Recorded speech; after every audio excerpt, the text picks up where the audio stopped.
लोकसभा चुनाव में 4 चरणों का मतदान खत्म हो गया। राजनीतिक पार्टियां बचे 3 चरणों के लिए तैयारी में हैं। यूपी में बीजेपी और सपा के अलावा बसपा ने भी समीकरण को और ज्यादा रोमांचक बना दिया। यूपी में 3 चरणों में 41 सीटों पर वोटिंग होनी अभी बाकी है। जिन सीटों पर मतदान होना है उनमें अधिकतर पूर्वांचल और अवध की सीटें हैं।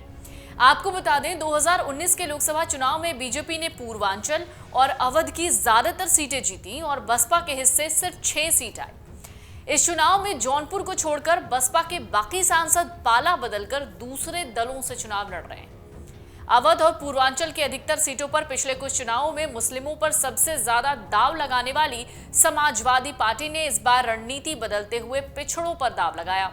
तो बसपा ने 9 सीटों पर मुस्लिम उम्मीदवार उतारकर विपक्षी दलों का समीकरण बिगाड़ने की चाल चल दी। ये तो चुनाव परिणाम आने के बाद ही पता चलेगा कि किसने किसका खेल बिगाड़ा और किसकी चाल कामयाब हुई।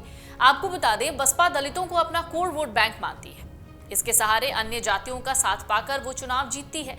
लेकिन पिछले कुछ चुनावों के परिणामों को अगर आप देखेंगे तो लगेगा कि उसका कोर वोट उसके साथ पूरी तरह से खड़ा हुआ दिखाई नहीं दे रहा।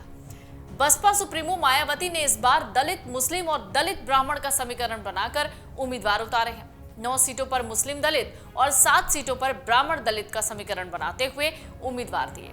बसपा ने जहां मुस्लिम उम्मीदवार दिए हैं, उन सीटों पर जातीय समीकरण की स्थिति समझने की जरूरत है। तो चलिए, देर किस बात की, उन सीटों पर क्या है चुनावी के समीकरण समझते हैं।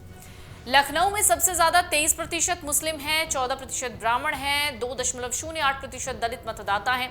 अंबेडकर नगर में 28% दलित हैं, 15% मुस्लिम मतदाता हैं। श्रावस्ती में मुस्लिम 28% हैं, 17% दलित मतदाता हैं। बसपा इसी समीकरण से पिछला चुनाव अंबेडकर नगर और श्रावस्ती में जीत चुकी है। डुमरियागंज में मुस्लिम 26%, दलित 19% हैं, तो संत कबीर नगर में मुस्लिम 18%, दलित 28%। आजमगढ़ में दलित 28% और मुस्लिम 15.7%। महाराजगंज में मुस्लिम 12.2% और दलित 22% और गोरखपुर में मुस्लिमों की आबादी खासी है। ऐसे में अब देखने वाली बात है, बसपा ने दलित मुस्लिम का जो समीकरण बनाया है वो कितना सफल होगा। इसके सहारे वो कितने प्रतिशत वोट पाने में कामयाब होते हैं और उसके उम्मीदवारों की जीत की कहानी की संभावना कितनी है। मायावती ने मुस्लिम समुदाय को टिकट देने में अब तक के सारे रिकॉर्ड तोड़े। बसपा ने इस बार के लोकसभा चुनाव में 23 मुस्लिमों को कैंडिडेट बनाया, जबकि पिछले चुनाव में सिर्फ 6 टिकट मुस्लिमों को दिया। इसके साथ ही मायावती ने अकेले चुनावी मैदान में उतरकर 2024 के लोकसभा चुनाव की लड़ाई को और रोचक बनाया। इस बार बसपा की रणनीति ने एनडीए हो या इंडिया गठबंधन, दोनों की नींद उड़ा दी है। मायावती ने सूबे की 80 में से 78 सीट पर उम्मीदवारों के नामों का ऐलान किया। बसपा के उम्मीदवारों की फहरिस्त तो देखें तो बसपा ने 78 सीटों में से अब तक 23 मुस्लिम और 15 ब्राह्मणों को टिकट दिया है। मायावती मुस्लिमों को टिकट देकर इंडिया गठबंधन की चिंता बढ़ा चुकी हैं, तो ब्राह्मण दांव खेलकर एनडीए की टेंशन बढ़ा रही हैं। इस चुनाव में मायावती ने सबसे ज्यादा मुसलमानों पर भरोसा जताया है। इस दांव के जरिए बसपा दलित और मुस्लिम समीकरण बनाने की कवायद में है।